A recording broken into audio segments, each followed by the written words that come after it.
अस्सलामुअलैकुम। कैसे हैं आप सब? उम्मीद करती हूँ खैरियत से होंगे। अल्हम्दुलिल्लाह मैं भी बिल्कुल ठीक हूँ। तो फिर से आ गई हूँ मैं एक नए टिप्स एंड ट्रिक के साथ। कुछ ऐसे यूजफुल टिप्स आपके लिए लेके आई हूँ जो मेरे लिए काफ़ी काम आते हैं। तो मैं उम्मीद करती हूँ मेरी आज की वीडियो हर बार की तरह आप लोगों को अच्छी और यूज़फुल लगेगी। तो वीडियो को फुल वॉच करिएगा ताकि आपको सारे प्रोसेस अच्छे से समझ आ जाए, क्योंकि ऐसे कमाल के आइडियाज़ हैं जो हमारे काम को आसान करते हैं और बेहतर भी बनाते हैं और हमारे समय की बचत होती है। तो चलिए देखते हैं कि वो टिप्स क्या हैं। तो सबसे पहला टिप्स यहाँ पर ये है कि मिक्सी पे हम बहुत सारी चीज़ें पीसते हैं और होता क्या है, जब भी हम वेट चीज़ें पीसते हैं और पीछे साइड पर थोड़ा सा पानी जमा हो जाता है, जिसकी वजह से किनारे किनारे गंदगी दिखने लगती है और ये बिल्कुल भी अच्छा नहीं लगता। और उसके बाद होता ये है कि ईज़िली कोई भी चीज़ पिस नहीं पाता। तो आप एक थाली ले लीजिए अगर आपको ज़रूरत हो तो, ताकि ये जो हम सॉल्यूशन हम कर रहे हैं ये बाहर ना निकले। मैं यहाँ थाली नहीं रखी हूँ, लेकिन आप अगर करें तो आप रख लें। बस आधा चम्मच अब इसमें डाल दीजिए बेकिंग सोडा। और बेकिंग सोडा डालने के बाद इसमें विनेगर डालेंगे इस तरह से, और फिर इस तरह से विनेगर डालने के बाद आप इसे 5 मिनट के लिए छोड़ देंगे, क्योंकि फिर जो विनेगर और सोडे का जो मिक्सर है ये इसको इस जो जितनी भी गंदगी इसमें जमी हुई है इस सारी गंदगी को बाहर निकाल देगी। तो अब देख लीजिए 5 मिनट हो गया है। अब इस तरह से ब्रश की हेल्प से आप इसे साफ़ कर लीजिए और आप इसे इस तरह से साफ़ करेंगे जो भी गंदगी भरी होगी वो सब कुछ साफ़ हो जाएगा। अब आप देख सकते हैं, इसको अच्छी तरह से वॉश कर लीजिए और आप देख सकते हैं कितनी अच्छी तरह से हमारा मिक्सर साफ़ हो गया। दूसरा टिप्स यहाँ पर ये है कि हम जब भी एग बॉयल करते हैं, जब भी अंडा उबालते हैं, तो फिर क्या हो जाता है कि इसमें क्रैक आ जाते हैं। कभी कभी अंडा पानी में ही ख़राब होने लगता है, जिसकी वजह से बहुत सी प्रॉब्लम आ जाती है और फिर हम लोग जो अंडा बनाना होता है उसके जो है वो पूरा ख़राब हो जाता है और समझ ही नहीं आता कि अब हम लोग अंडा कैसे बनाएं। तो मैं आज आपको एग बॉयल करने का एक ऐसा तरीका बताऊंगी जिससे एग बिल्कुल भी एग में क्रैक नहीं होगा और आपका जो अंडा है बहुत ही अच्छी तरह से उबल के तैयार हो जाएगा, बिल्कुल भी कहीं से ख़राब नहीं होगा।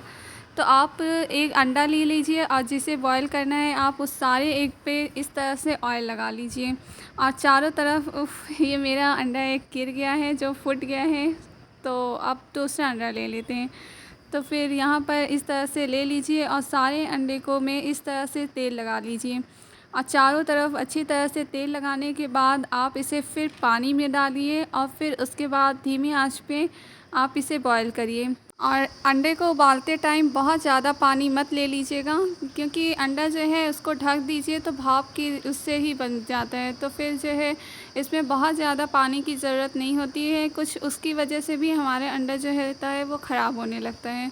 तो इस तरह से आप अंडे को बॉईल कर लीजिए और जब अंडा अच्छी तरह से बॉईल हो जाए तो उसे निकाल लीजिए और निकालने के बाद ठंडा हो जाए जब, तो उसे इस तरह से अच्छी तरह से वो कर लीजिए, छील लीजिए। और आप देख सकते हैं कि यहाँ पर बिल्कुल भी मेरे कोई भी जिसमें जितने भी एग है किसी में भी बिल्कुल भी कहीं से क्रैक नहीं हुआ है, एकदम अच्छे से बहुत ही अच्छी तरह से उबल गया है और एक इस तरह से बहुत ही अच्छी तरह से ये देखिए छिलने भी लगा है। तो है ना ये कमाल का आइडिया, आप इसे ज़रूर ट्राई करिएगा, क्योंकि आप जब अंडा उबालेंगे तो इस तरह से क्रैक हो जाता है या फिर अंडा ख़राब हो जाता है तो बिल्कुल भी अच्छा नहीं लगता। आप इसे ज़रूर ट्राई करिएगा। अक्सर हम इन चाकू से सब्जियां, फ्रूट्स, इन सारी चीज़ों को काटते हैं, फिर धीरे धीरे ओवर टाइम इसका जो शार्पनेस है वो ख़राब हो जाता है। चाकू की जो शार्पनेस है वो सब डल हो जाती है। तो इसे ठीक करने का एक आसान तरीका मैं आपको बताऊंगी और इसे करने से आपका चाकू जो है बिल्कुल शार्प हो जाएगी। आपको बाहर जाने की ज़रूरत नहीं होगी, फ्री में ही आप अपने घर पर साफ़ कर लेंगे। कप के बैक साइड से अगर आप साफ़ करते हैं तो वो भी सही है, लेकिन कप को क्यों ख़राब किया जाए। हमारे किचन का जो प्लेटफॉर्म होता है, किचन का स्टेप जो होता है, ये पत्थर की होती है। तो आप चाकू को थोड़ा गीला कर लीजिए इस तरह से और आप इस स्टेप पर चाकू को स्क्रब कर लीजिए। इस तरह से रफ़ करेंगे तो चाकू बिल्कुल शार्प हो जाएगा। बस आप चाकू को गीला ज़रूर कर लीजिएगा। तो ये काम आप खड़े खड़े कर सकते हैं, बहुत ही अच्छा तरीका है। आप इसे ज़रूर ट्राई करिएगा, आपको बिल्कुल बाहर जाने की ज़रूरत नहीं पड़ेगी। आप इसे घर में ही अपने चाकू को बहुत ही अच्छी तरह से इसको शार्प कर सकते हैं। तो ये भी तरीका आप ज़रूर ट्राई करिएगा। अक्सर हम बर्तन, थोड़े बर्तन, ज़्यादा बर्तन, सारे बर्तनों को धोने के बाद बर्तनों का जो स्टैंड होता है, चाहे वो स्टील का हो या प्लास्टिक का, नीचे से उसमें गंदे होने लगते हैं और पूरा जो ये प्लास्टिक का होता है या स्टील का होता है उसमें सफ़ेद सफ़ेद होने लगते हैं और साथ ही साथ कई सारी जैसी काई जैसी चिकनाई भी जमने लगती हैं। तो इसे साफ़ करने का एक बहुत ही ईज़ी तरीका बताऊंगी। आप यहाँ पर एक बाउल ले लीजिए और उसमें जिससे आप कपड़े वगैरह वॉश करते हैं वो सोडा ले लीजिए और इस तरह से उसे लेने के बाद आप इसमें थोड़ा सा विनेगर ले लें और आप इन दोनों का मिक्सर बनाने के बाद आप इसमें या फिर आप थोड़ा सा विम जेल या फिर सोडा भी ले सकते हैं, बेकिंग सोडा। तो इन सारी चीज़ों को अच्छी तरह से ऐड करने के बाद फिर स्क्रबर से इसे अच्छी तरह से साफ़ करेंगे और इसे साफ़ करेंगे और इसे साफ़ करने के बाद 4 से 5 मिनट के लिए छोड़ भी दीजिए। छोड़ने से ये भी जो गंदगी जमी होती है वो धीरे धीरे सब ख़त्म होने लगती है और आप देख सकते हैं कितनी अच्छी सारी जगह से साफ़ हो चुका है। अब इसे वॉश कर लेते हैं और इसे अच्छी तरह से धोने के बाद अब आप देख सकते हैं कितनी अच्छी तरह से साफ़ हो गया है। आप यही चीज़ आप स्टील के उसमें भी कर सकते हैं। यहाँ मेरे पास प्लास्टिक का था तो मैं प्लास्टिक के बर्तन वाले में वो कर रही हूँ। आप के पास अगर स्टील का है तो फिर आप उस पर भी यही सॉल्यूशन आप ट्राई कर सकते हैं। तो है ना, ये बहुत ही आसान और बहुत ही अच्छा तरीका। तो आप इसे भी ज़रूर ट्राई करिएगा क्योंकि जब बर्तन रखते हैं और गंदी जाली रहती है तो बिल्कुल भी अच्छा नहीं लगता। तो इसे साफ़ करना बहुत ज़रूरी होता है। तो इसे आप ज़रूर साफ़ रखिए, तभी आपका किचन, छोटी छोटी चीज़ों से ही आपका किचन साफ़ सुथरा रहेगा। गर्मियों का टाइम है, गर्मियों के समय में मक्खियाँ बहुत दिखाई देती हैं तो मैं बहुत ही कमाल का तरीका बताऊंगी।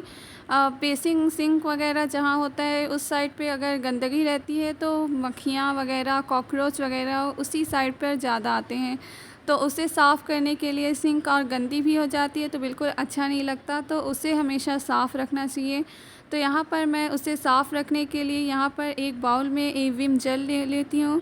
आप कोई सा भी डिश जेल यूज़ कर सकते हैं और यहाँ पर थोड़ा सा मैं इसमें ऐड कर लेती हूँ विनेगर और विनेगर को ऐड करने के बाद आप इस तरह से स्क्रबर में इन सारे मिक्सर को लगा लीजिए और फिर लगाने के बाद आप सिंक में इस तरह से बहुत ही अच्छी तरह से चारों तरफ से इसे साफ़ कर लीजिए और फिर इसे साफ़ करने के बाद इसे अच्छी तरह से वॉश कर लीजिए और इसे अच्छी तरह से वॉश कर लीजिए। वॉश करने के बाद आप इसे, जब सिंक वगैरह साफ़ रहेगा तो फिर मक्खी, मच्छर, कॉकरोच वगैरह भी नहीं आएंगी। तो फिर आप इसे ज़रूर ट्राई करिएगा और सिंक साफ़ रहता है तो किचन भी हमारा बहुत ही अच्छा, किचन में आने का दिल करता है और ये अच्छा साफ़ नहीं रहता तो फिर काम करने का दिल भी नहीं करता। तो आप इसे साफ़ कर लीजिए, सिंक वगैरह साफ़ रखना चाहिए। तो है ना ये कमाल का आइडिया। तो आपको मेरे सारी ट्रिक्स में से आपको कौन सा टिप्स सबसे अच्छा लगा, आप कमेंट करके ज़रूर बताइएगा। तो फिर से मिलूँगी मैं एक नए टिप्स एंड ट्रिक के साथ। अल्लाह हाफ़िज़।